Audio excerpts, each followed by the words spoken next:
muitas pacientes têm medo de desenvolver um câncer de mama por conta da reposição hormonal. Mas é o que eu sempre falo no consultório, óbvio, tem que ser uma avaliação individualizada, a gente tem que ver histórico familiar, óbvio, tem que estar com os exames em dia, então é muito importante, antes de começar qualquer reposição hormonal, fazer a mamografia, exames de sangue, mas é que eu falo, você não pode ter medo da reposição hormonal, porque às vezes você vive aí 20, 30 anos sem qualidade de vida nenhuma, não dorme bem, se irrita em casa com o marido, com os filhos, tem muitas pacientes que acabam se divorciando por conta disso, não tem aquela vontade de fazer atividade física, um desânimo, fica irritada. Então, assim, claro que tem que ser avaliado, individualizado, né, cada paciente, mas a princípio a reposição hormonal, ela veio, né, para trazer bem-estar para a mulher. Bem-vinda, bem-vindo a mais um CDMcast, o podcast do Centro de Doenças da Mama.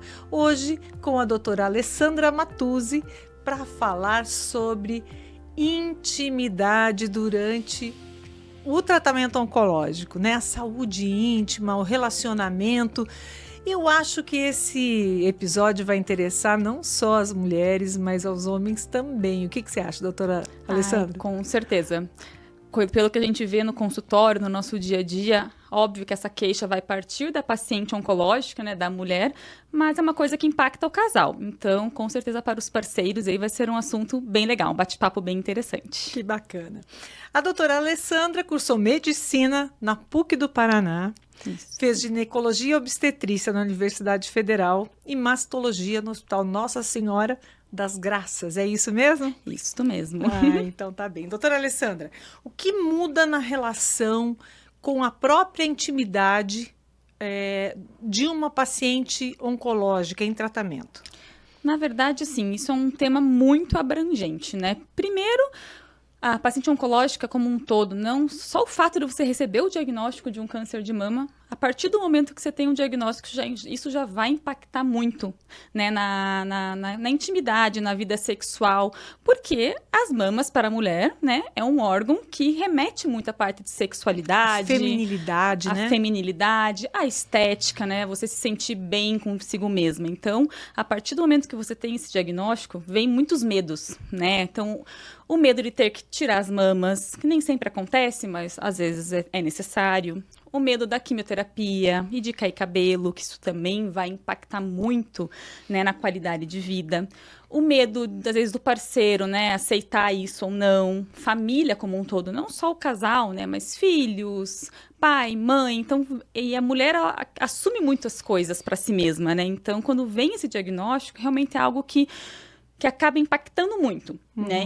E isso impacta na sexualidade. Por mais que elas falem, né, no começo, óbvio, a gente quer ficar boa, quer tratar, quer se curar, mas lá no fundo sempre tem esse medo, né, de como que isso vai ser ao longo do tratamento e depois do tratamento também, se vai conseguir recuperar, né, todos esses efeitos colaterais que o tratamento traz ou não.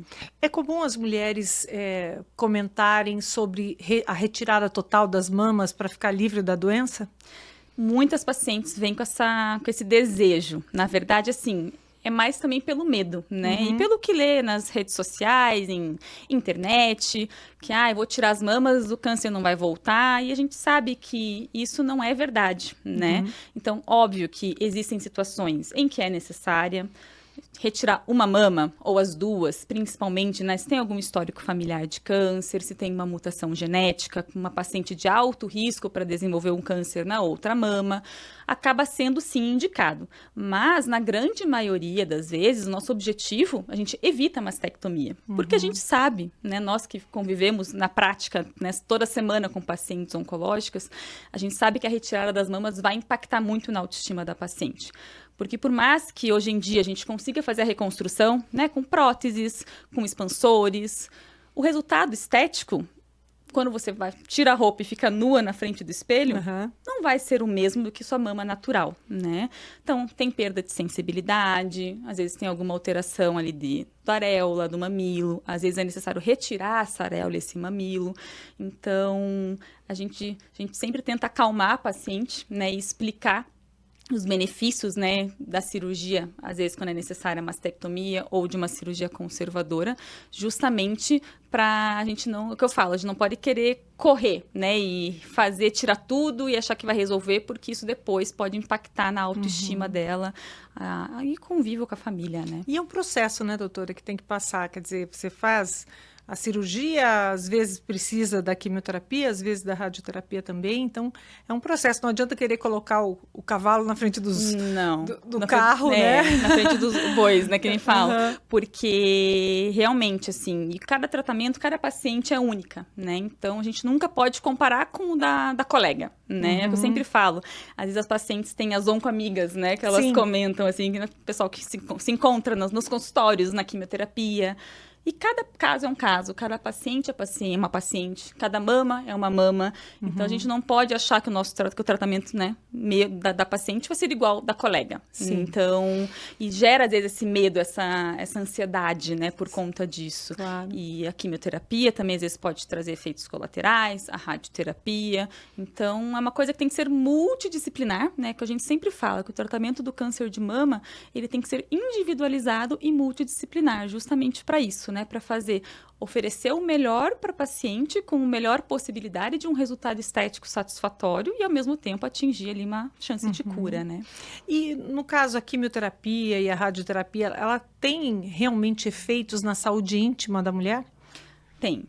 Então, vamos por etapas. Primeiro com a quimioterapia, né, quando é necessária.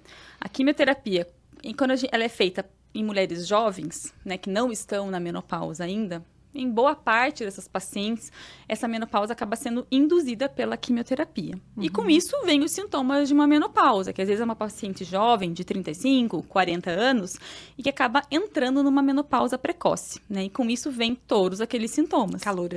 Calorões, secura vaginal, dor na relação sexual por conta da secura, insônia, alteração de memória, alteração de humor. Isso também pode ser, em parte, pela própria droga, né? Pelo próprio medicamento, mas é uma consequência dessa menopausa precoce, né? Que acaba ocasionando. Chama menopausa química também? Também, é que é uma menopausa induzida por uma medicação, né? E pacientes, às vezes, que não fazem a quimioterapia, mas que tem que tomar algum comprimido, né? Que será a hormonioterapia, alguns tipos dessas hormonioterapias também podem causar esses sintomas, né, de calorão, secura vaginal, e a secura vaginal acaba levando a outras coisas, como candidíase de repetição, infecção urinária de repetição, incontinência urinária por conta da atrofia ali da vagina. Sim. Então, acaba sendo uma bola de neve, né? E como a gente não pode fazer uma reposição hormonal para essas pacientes, às vezes é um desafio para nós, né? Eu sou ginecologista também, então às vezes eu faço o acompanhamento das duas especialidades, acaba sendo um desafio para a gente trazer um bem-estar para a paciente. Mas tudo isso tem como, pelo menos, melhorar a situação? E mais uma coisa, essa menopausa para pacientes jovens, ela é antecipada ou depois ela pode voltar a ter os ciclos menstruais, etc? Isso vai depender muito da idade, principalmente a idade com que é feita essa quimioterapia que a paciente teve o diagnóstico, né? Então, às vezes, pacientes muito jovens, que é raro ter câncer de mama, mas acontece, pacientes de 30 anos, 25, 28, às vezes, quando você para a quimioterapia, se você não precisa manter essa menopausa para fazer um bloqueio hormonal, pode ser que ela retome a ter os seus ciclos menstruais. Mas, às vezes, mulheres, assim, principalmente após os 40 anos, que já tem uma redução da reserva do ovário, a maioria delas acaba não retomando, né? Então, isso acaba induzindo precocemente mesmo e tem outras consequências, como perda de massa óssea. Então, existem, claro, vários tratamentos não hormonais para aliviar esses sintomas, né? Tá. Mas acaba sendo mais um tratamento também multidisciplinar. Tá. E o que dá para oferecer hoje para uma paciente que está em quimioterapia, por exemplo, ou radioterapia na região pélvica, né? Para que ela tenha um pouco mais de qualidade de vida no que diz respeito ao relacionamento sexual dela com o marido, namorado, namorada, enfim. Sim.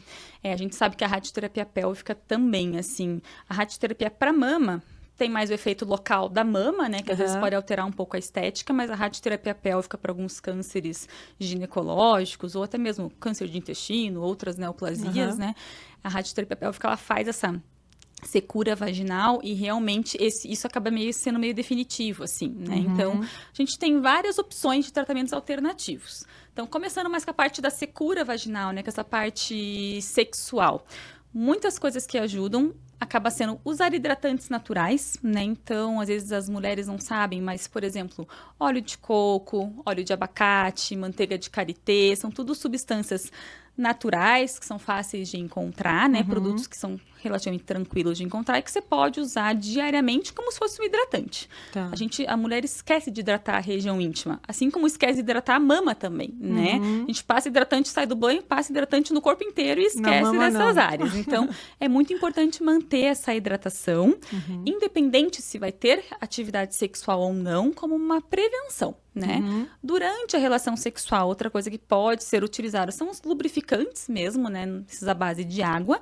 Só que isso acaba sendo mais durante o ato sexual, para não ter tanta dor, assim, na penetração, né? Sim. Mas ele acaba não sendo um tratamento. Então, os principais tratamentos acabam sendo o uso de hidratantes. Alguns hidratantes com hormônio tópico até podem ser utilizados, né? A gente já tem vários estudos que mostram que mesmo pacientes com câncer de mama, isso não aumenta a chance do câncer voltar. Mas tem que conversar com o médico, né? Mas tem que conversar, porque não pode fazer um uso crônico disso também, né? Então, às vezes pode usar temporariamente para ter uma melhora mais rápida e depois mantém com as outras terapias sem hormônio, né?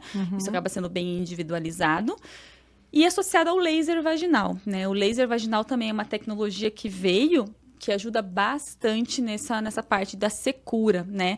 Porque o que a mulher mais vai se queixar quando ela vai ter a relação sexual é aquela dor no início da penetração, né? Que a gente fala que é a dor que ela na entrada do períneo ali. Sim. Não é aquela dor no fundo, porque ali onde a pele está muito fina, está muito frágil, né? Então, qualquer atrito vai causar dor, sangramento, fissuras.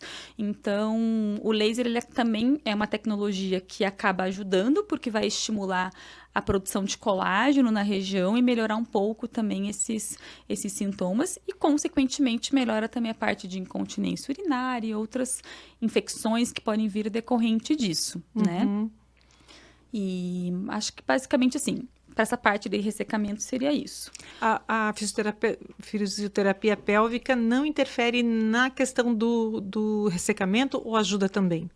Ela pode ajudar um pouco, porque a fisioterapia pélvica ela é muito importante mais para as queixas urinárias, né? E também para ajudar no relaxamento do períneo, né? Porque, assim, às vezes a paciente fica muito tensa, principalmente as primeiras vezes que vai meio que voltar à vida sexual, né? Que às vezes durante o tratamento elas acabam querendo ficar mais quietinha, né? Para se recuperar.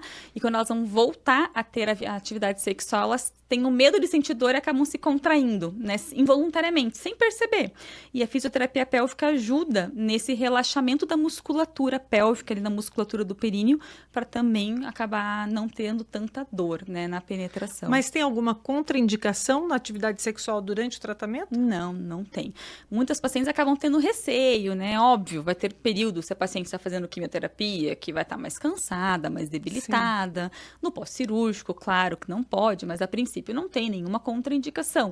A gente até fala que é bom você manter a sua vida sexual, porque isso traz prazer, autoestima, né? E se você para isso, consequentemente, teus sintomas que às vezes podem vir de depressão, ansiedade, por conta do tratamento, podem piorar, né? Em vez de melhorar. Às vezes a paciente quer se recolher e ficar sozinha, mas às vezes esse não é o melhor caminho a se seguir, né? E nessa questão da menopausa, porque menopausa todas nós mulheres estamos fadadas a viver, Sim, né? vamos enfrentá-la, uma hora ou outra ela vai chegar. Sem câncer ela chega. Então, o que as mulheres em geral podem fazer para diminuir um pouco esses sintomas de menopausa e ter mais qualidade de vida, não esquecer que é mulher e pode ter prazer e pode continuar tendo prazer na vida sem que isso seja um limitador? Duas coisas muito importantes que as mulheres esquecem, né? A primeira delas é a atividade física. A gente sabe que a atividade física ajuda muito, principalmente nos calorões, né? E a segunda, junto com a atividade física, né, caminham junto, é o controle do peso. Também a gente sabe que, às vezes, se você está com obesidade, um sobrepeso, isso também vai te prejudicar ali nos sintomas de menopausa. Mas a atividade física, ela é extremamente importante. A gente sabe que ela alivia bastante, principalmente os calorões, né? Ajuda a ganhar massa óssea, que na menopausa também acaba perdendo. Ajuda numa proteção cardiovascular, que a gente sabe que a mulher, depois que entra na menopausa, aumenta um pouco esse risco cardíaco. Então, assim, se eu falo uma coisa que não está ao nosso alcance, e é só começar, é a atividade física, sabe? Que ajuda muito. E em relação a medicações, né? É indicado que a mulher faça reposição hormonal, por exemplo? Em que casos? Tem que se pesquisar antes? Quem nunca teve câncer? Tem que fazer uma pesquisa genética? Como é que faz essa indicação? A reposição hormonal, assim, muitas pacientes têm medo, né? Elas têm aquele medo de desenvolver um câncer de mama por conta da reposição hormonal. Mas é que eu sempre falo no consultório, óbvio, tem que ser uma avaliação individualizada, a gente tem que ver histórico familiar. A princípio, investigação genética, se você não tem nenhum histórico familiar, não tem indicação, né? A gente, óbvio, tem que estar com os exames em dia, então é muito importante, antes de começar qualquer reposição hormonal, fazer a mamografia, né, um exame de sangue, fazer todos os exames ginecológicos de rotina, né, Papa Nicolau e tudo mais. Mas é que eu falo, você não pode ter medo da reposição hormonal, porque às vezes você não quer fazer uma reposição por medo de desenvolver um câncer, por exemplo, mas vive aí 20, 30 anos sem qualidade de vida nenhuma. Então, a gente tem que colocar na balança, né? O que vale a pena? Se vai ter, você né? nem sabe se vai ter. Às vezes você fica com esse medo, com essa angústia, e ao mesmo tempo não tem qualidade de vida, não dorme bem, se irrita em casa com o marido, com os filhos, daí às vezes, né, tem muitas pacientes que acabam se divorciando por conta disso, acaba, né, não tem aquela vontade de fazer atividade física, um desânimo, fica irritada. Então, assim, claro que tem que ser avaliado, individualizado, né, cada paciente, mas a princípio a reposição hormonal, ela veio, né, para trazer bem-estar para a mulher, né, para ajudar em ganho de massa óssea. Hoje em dia tem várias vias, tem a via oral, a via transdérmica, né, depende se a paciente tem algum outro problema de saúde, uma via de administração é melhor do que a outra. Então, tudo isso acaba sendo bem individualizado, mas eu falo, na dúvida, né, não sofra com os calorões em casa, não sofra com todos esses sintomas, né? Procure, conversa, né? Com o ginecologista, porque, né? assim, existem N formas, né? Ai, não quero de jeito nenhum. E a gente pode pensar em alternativas, né? Para irritação, dá para pensar em algum ansiolítico, algum medicamento, né, um antidepressivo. Para os calorões, além da atividade física que eu já comentei, uma coisa que ajuda bastante, que até as pacientes oncológicas, né, que não podem fazer a reposição hormonal fazem, é a acupuntura, então que podem ajudar a aliviar. Então, acaba sendo uma soma de tratamentos alternativos, digamos assim, né, para alcançar um alívio desses sintomas. Mas se você não tem nenhuma contraindicação, acho que sempre vale a pena conversar com o seu ginecologista do que ficar angustiada, sofrendo em casa, né? Agora, como lidar com a falta de libido? Vamos voltar aqui para as pacientes oncológicas que não podem fazer reposição. Como lidar com isso, doutora? Porque é difícil, né? É muito difícil. Especialmente quem tem um parceiro. Sim. A falta de libido, na verdade, assim, acompanha a vida da mulher desde que começa a ter atividade sexual. É que eu sempre falo para as pacientes, falei, você não vai ter o mesmo libido que o teu parceiro. Porque teu parceiro tem bem mais testosterona, porque ele é homem. É uma coisa assim, né? Que às vezes elas vêm comparando, ai, doutora, mas o meu marido, meu Deus do céu, tem fogo. Eu falei, mas assim, acaba sendo uma coisa que não tem como a gente comparar, né? Então a reclamação é de todos os maridos. Olha, o que a gente mais escuta no consultório é a reclamação disso. Ai, doutora, eu tenho uma preguiça. Mas eu falo, não pode ter preguiça. É uma coisa geral, independente se é paciente oncológico ou não. Às vezes, paciente que usa anticoncepcional também diminui libido. Também, às vezes, desde adulto jovem, assim, até paciente depois da menopausa. E a gente sabe que a libido é uma causa multifatorial, né? Então, a paciente oncológica acaba tendo mais fatores, né? Às vezes ela tem essa vergonha de mostrar o corpo depois de uma cirurgia, né? Vergonha, às vezes elas ganham um pouco de peso porque fazem corticoide, outras medicações durante o tratamento. Emagrecem muito, outras emagrecem muito, também não se sentem bem com o seu corpo. Então, além disso, né? O que eu já falei da parte de depressão, parte psiquiátrica também afeta. Mas a gente sabe que não é fácil tratar com isso, mas o principal é conversar. Eu sempre falo assim, você repor testosterona, né, podendo ou não, tem mulheres que poderiam fazer uma reposição de testosterona, você não vai resolver seu problema. Você acha que está resolvendo, mas assim, o principal é até uma própria psicoterapia mesmo, sabe? Que ajuda muito nisso. Porque também está aqui, né? Muito está na nossa Muito cabeça. na cabeça. Grande parte da nossa queixa de libido da mulher é mais a nossa cabeça mesmo. É mais achar assim, ai, não tô dando tudo pro meu marido, tudo pro meu parceiro, ai, ele não tá satisfeito. E às vezes nem teu parceiro nem pensa nisso, né? Para ele tá ótimo. Os homens também esquecem que eles precisam conquistar, não é? Com certeza. Já que a reclamação é geral, eu acho que essa também é uma reclamação geral. Com certeza. Tem que partir dos dois lados. Eu acho que nada melhor do que a conversa, né? Existem fitoterápicos, coisas assim que podem ajudar, mas às vezes vem um monte de paciente no consultório que dosaram testosterona. Ah, a testosterona tá baixa. Eu falo, toda mulher vai ter testosterona baixa, né? Então, isso também não é critério para fazer reposição de algum hormônio ou não. Por outro lado, eu já vi mulheres com voz engrossando. Aumento de pelo, ficando mais irritada, né? Por fazer reposição excessiva, né? Principalmente as que vão para academia e querem ganhar muita massa muscular. Assim como os homens também, quando eles fazem exageradamente a reposição, né? Muda até o humor da pessoa, então tem que ter cuidado. Tudo tem que ser um equilíbrio, né? Uhum. Então, e nada melhor do que conversar com o seu parceiro, sua parceira, para ver o que está incomodando você, o que incomoda ele, e os dois têm que se ajudar, né? Sim. E fazer uma coisa diferente, né? Sei lá, vai em algum lugar diferente, uma viagem, um jantar, uma música legal. Então, você também tem que criar um ambiente, Não né? pode ter culpa, né? Nem de um lado, nem do outro. Com certeza. E nem jogar a culpa no outro.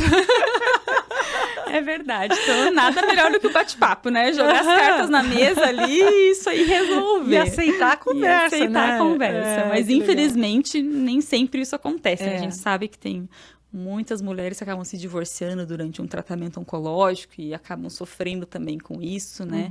Então, mas a psicoterapia acaba sendo um aliado da mulher nessas horas. Na verdade, o tratamento não pode ser só o mastologista ou o oncologista, né? Tem que ser um pouco mais amplo esse tratamento, né? Sim. Inclusive com psicoterapia. Tem psicólogos especializados não tem? Em oncologia. Assim como nutricionista, também é algo muito importante, porque durante a químio, às vezes com sucos, alguns alimentos, você consegue aliviar alguns sintomas, alguns efeitos colaterais, ou depois de uma cirurgia, existem alguns suplementos nutricionais para melhorar a cicatrização. Então, o acompanhamento nutricional também é muito importante, não só durante o tratamento, mas como depois, né? Que a gente sabe que a nossa alimentação também é um fator de risco muito importante para o desenvolvimento do câncer ou para o câncer voltar, né? Para uma recidiva. Alimentação saudável te ajuda.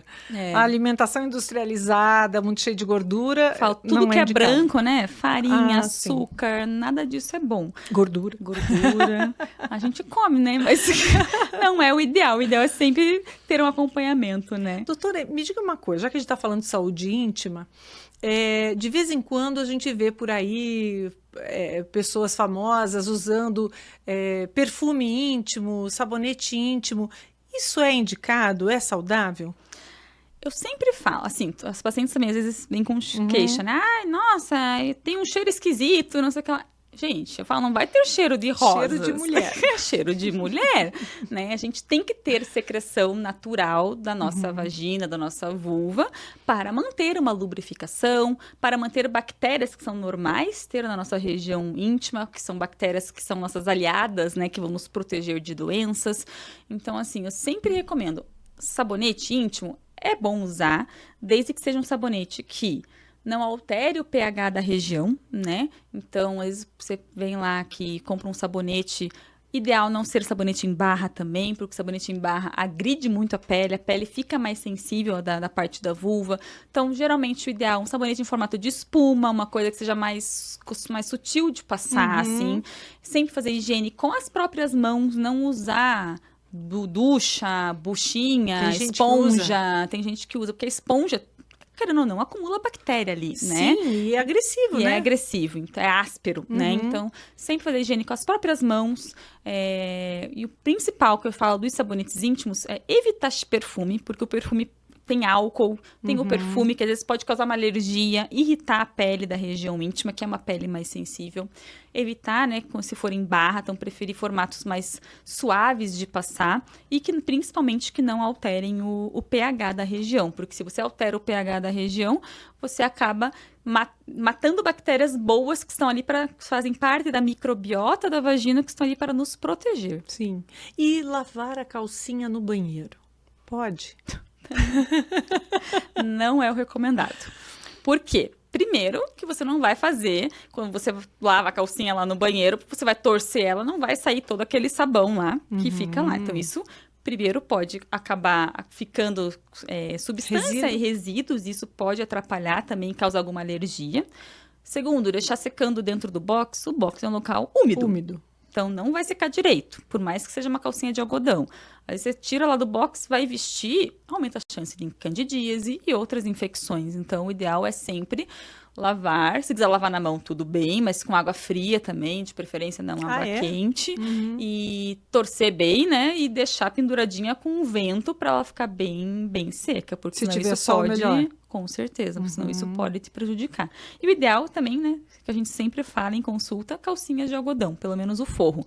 Essas calcinhas sintéticas também acabam abafando muito a região ali, aumentando a chance de problema. Mesmo aquelas que prometem respirar e tal, que é um tecido tecnológico, tem que cuidar? Tem que cuidar, porque assim, às vezes você sua porque é um tecido diferente e por mais que às vezes transpira, tá fazendo alguma atividade, alguma coisa assim, mas que acaba suando um pouco mais, né, e fica úmido ali. Então, o algodão é o mais natural e é o melhor sempre, né, pra gente se usar. Eu li um depoimento uma vez de uma médica dizendo que não era bom lavar, por exemplo, na máquina com outras roupas, porque senão virava, como ela disse, peneira de bactéria. Aí eu fiquei pensando, mas todos esses detergentes que a gente usa para lavar roupa, eles prometem ser bactericidas. Sim. Deveriam, pelo menos. É para ser, Assim, o que eu recomendo, às vezes, sempre colocar naqueles saquinhos separados, né? Para não colocar junto com calça jeans, que você tá na rua, que senta em carro, senta em vários locais.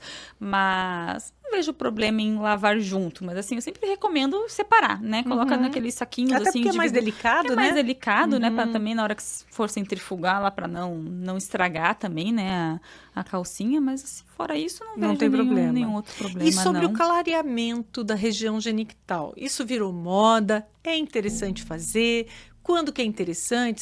Se aquilo atrapalha a pessoa, a autoestima dela, por exemplo, vale a pena fazer? Qual que é a sua opinião? Assim, óbvio que essa parte da saúde íntima não é que virou moda, mas é algo que as mulheres agora estão valorizando mais, né? Que antigamente era meio que um tabu, assim. Não podia nem falar, Não podia, né? não. Imagina, falar se vagina falar em público. Se alguém ouvisse podia. a nossa conversa antigamente, meu Deus. Seríamos levadas à fogueira. Então, assim, antigamente as mulheres tinham muito medo de falar disso, né? E acabavam que não percebiam. E hoje, agora, principalmente, né, com o advento do laser e de produtos dedicados para a região íntima, de hidratantes, tudo mais específico, porque a gente sabe que a região íntima, a pele, a mucosa, é diferente do que do resto do nosso corpo. Então, acabou que as pacientes estão percebendo mais essas alterações e estão vindo procurar mais a gente por conta disso.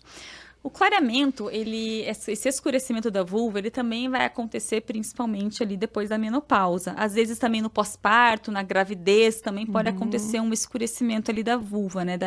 Dos grandes e pequenos lábios, que é aquela pelezinha que a gente tem na região externa. Existem algumas opções de cremes e de lasers que ajudam a clarear.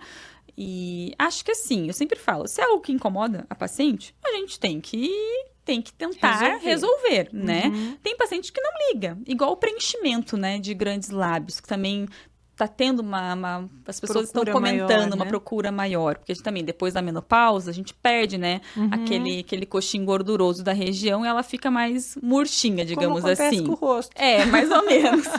Então, é o que eu falo, se tá incomodando, a gente tem opções para oferecer, para talvez amenizar um pouco, né? Eu acho que vale a pena. A mulher não pode ter vergonha de procurar tratamento estético, né? Falar, mas isso aí é estética, é besteira. Eu falo, não, mas você vai melhorar a autoestima dela? né? Por que não? Porque É igual quando a gente faz tratamento facial, né? Então, desde tudo, né? Então, coisa não face, tratamento dentário, tudo é para nossa autoestima, né? Claro. Então, a gente não pode... Saúde e autoestima. É interessante, agora você falou, tem gente que critica o outro porque vai fazer clareamento, mas vai lá no cabeleireiro e faz milhões de coisas no então... cabelo, muda o rosto e tal. Isso eu acho que é muito particular do que a paciente, de como a paciente se sente, né?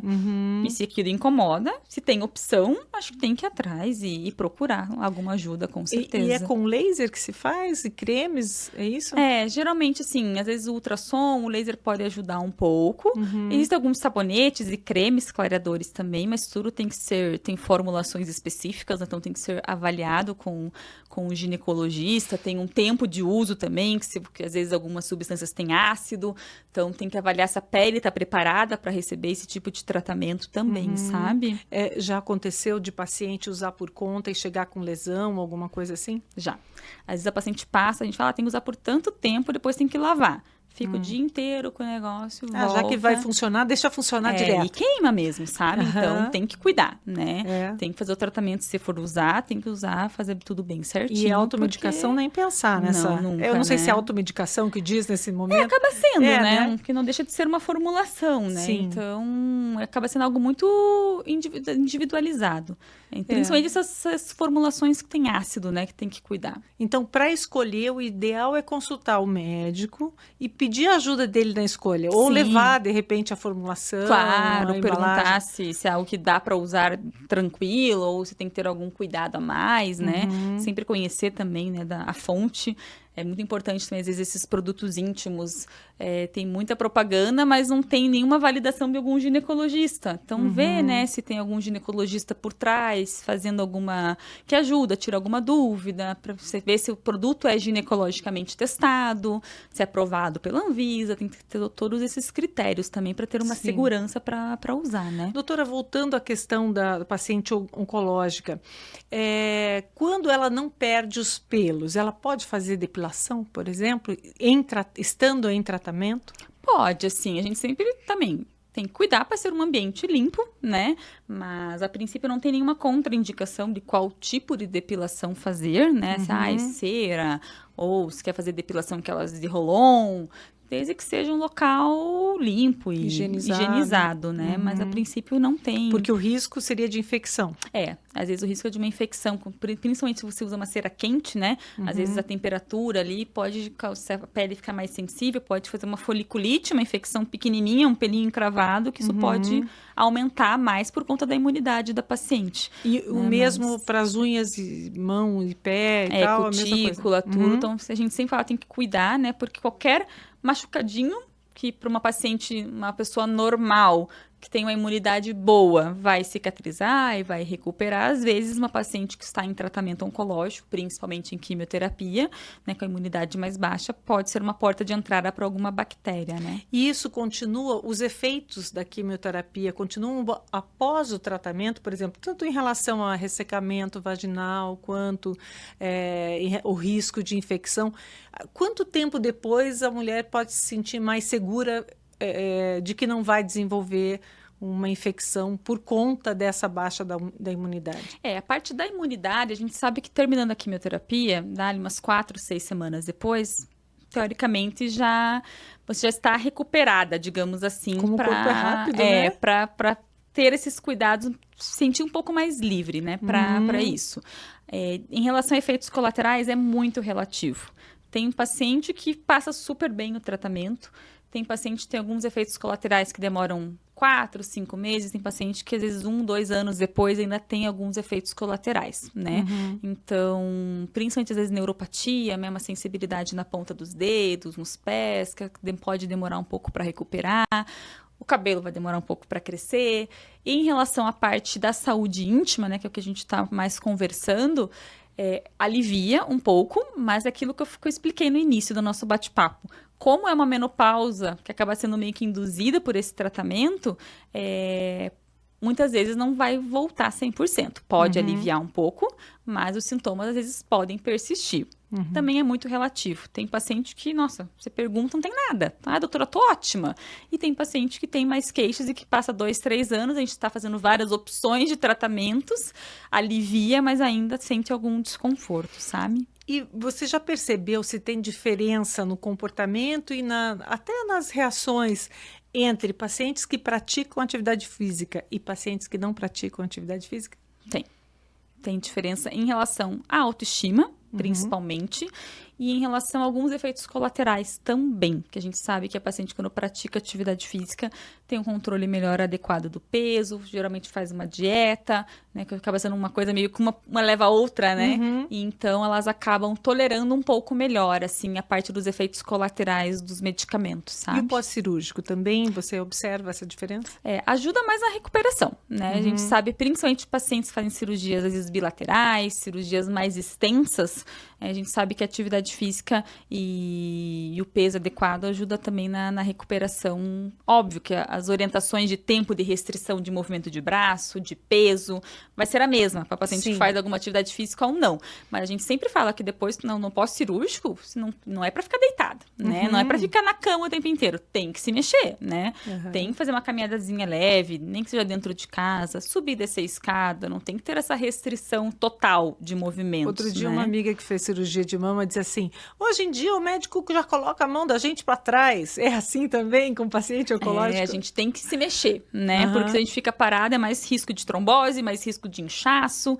Então, tem que mexer os braços. A gente, né, paciente oncológica, mexe na axila. É o que eu falo, não é uma cirurgia plástica. Sim. Por mais que a gente faça a reconstrução, é uma cirurgia reparadora, né?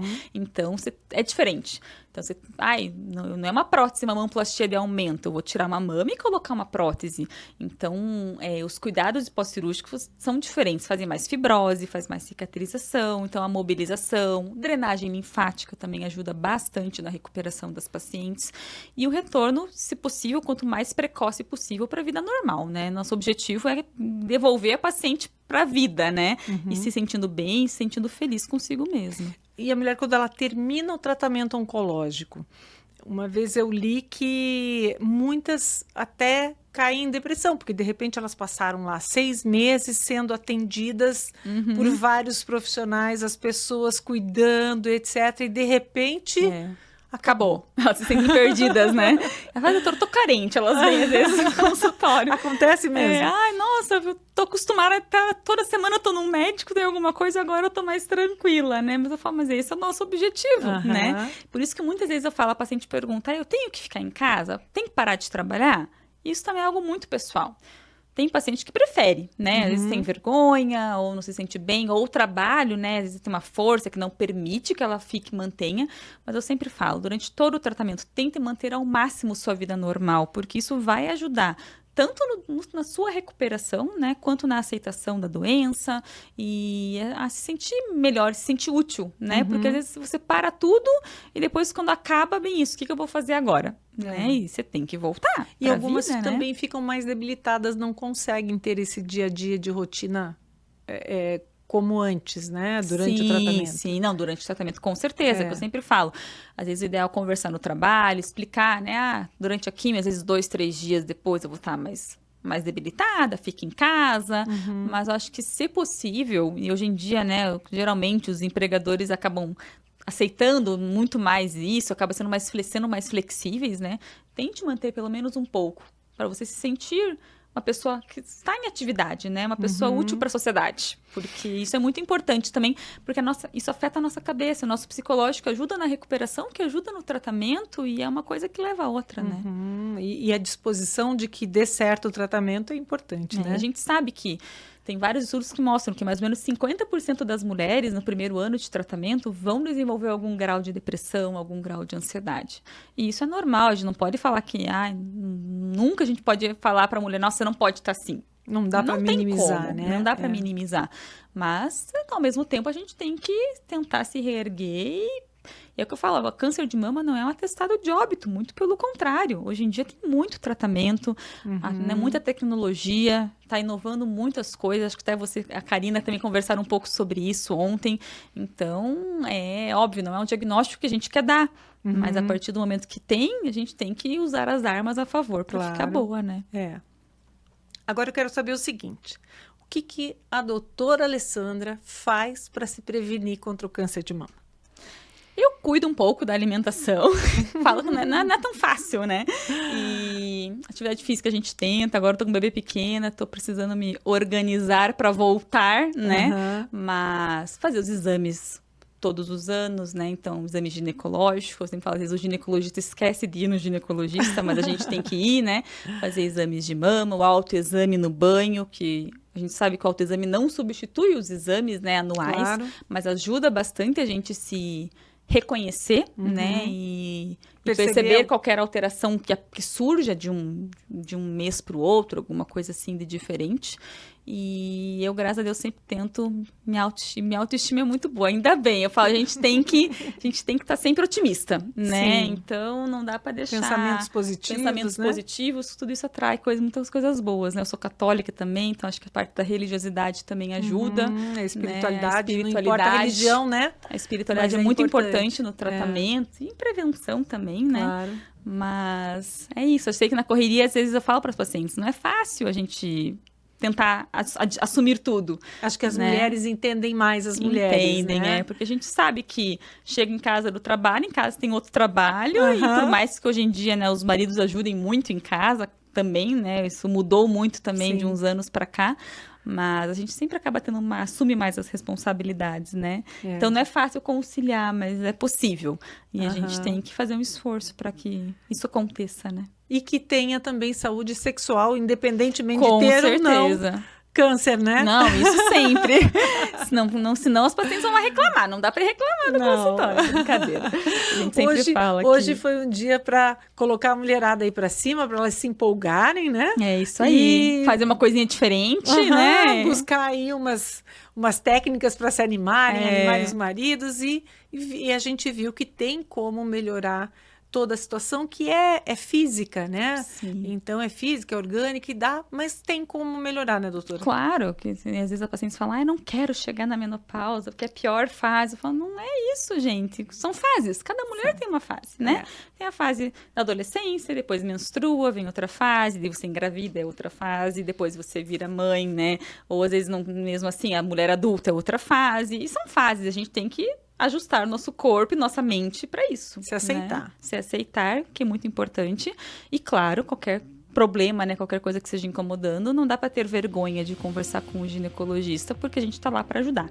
Nem sempre conseguimos resolver 100%, mas pelo menos aliviar e trazer um pouco mais de prazer e de autoestima é muito importante.